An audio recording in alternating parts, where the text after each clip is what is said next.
আপনার কি হিটলারের গোয়েবলেস মিডিয়ার নাম শুনছেন? গোয়েবলেস মিডিয়ার কাজটা কি ছিল? গোয়েবলেস মিডিয়ার কাজ ছিল মানুষকে বিভিন্ন মিথ্যা প্রোপাগান্ডা, বিভিন্ন মিথ্যা ইনফো এগুলো গেলানো, যার এই প্রোপাগান্ডার মাধ্যমেই কিন্তু নাজিরা এত বড় একটা ম্যাসাকার করতে পারছিল দ্বিতীয় বিশ্বযুদ্ধের সময়। এখন আপনারা যারা একটু সার্চ করেন বা দেখেন চ্যাটজিপিটি বা গুগলে সার্চ করলে পাবেন বিজেপি, আওয়ামী লীগের প্রোপাগান্ডা সেল কিন্তু অনেক শক্তিশালী। এরা চরম পরিমাণে চেষ্টা চালিয়ে যেতেছে আমাদের বিপ্লবটাকে প্রশ্নবিদ্ধ করার জন্য। গতকালকের রেপ কেসের কথাটাতে বলার সময় যখন বললাম যে আরজি করে যে রেপ কেসটা হয়েছে ইন্ডিয়াতে কিন্তু প্রচুর পরিমাণে রেপ কেস আছে এরকম। এখন জাস্টিস পাওয়ার জন্য সবাইকে কি আরজি কোরের মতো এত মর্মান্তিকভাবে রেপ হইতে হবে? না। আমাদের উচিত প্রত্যেকটাতেই দাবি জানানো না? কেন আরজি করে একটা দাবি উঠতেছে? কারণ এটা অত্যন্ত মর্মান্তিক আর মানুষজন এই জন্য মাঠে নামছে। সো ট্রেন্ড ফলো করতেছে না? ট্রেন্ড সবসময় খারাপ জিনিস না, ভালো জিনিসই। যেমন এই কেসে ভালো জিনিসও। বাট দ্য থিং ইজ ট্রেন্ডের বাইরে যায়ও আমাদের থেকে তো ভেরিফাই করা জানতে হবে।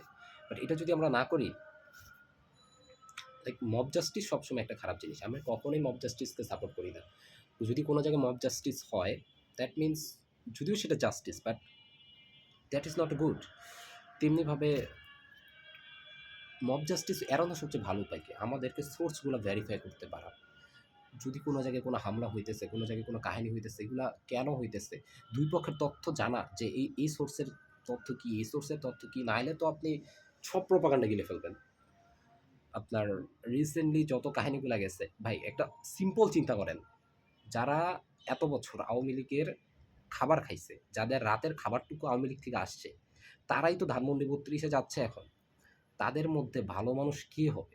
আমি সাপোর্ট করতেছি না যে এরকম যে কাজগুলো হইতেছে সেটা ভালো জিনিস। অবশ্যই খারাপ জিনিস হইতেছে। আর তাদের উচিত ছিল তাকে পুলিশের হাতে ধরায় দেওয়া।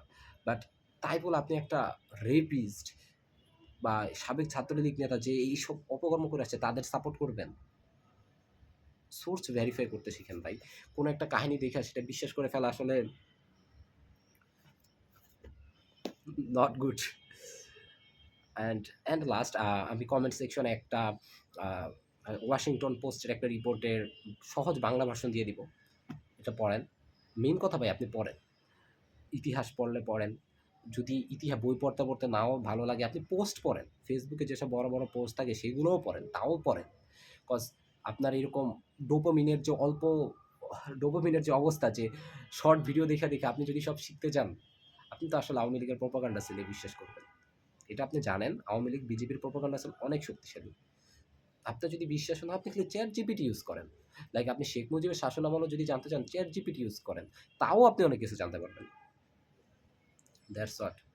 আপনারা পড়েন অ্যান্ড প্লিজ কোনো কিছু জানার আগে, কোনো কিছু বিশ্বাস করার আগে সোর্সটা একটু ভেরিফাই করেন। Thank you everyone.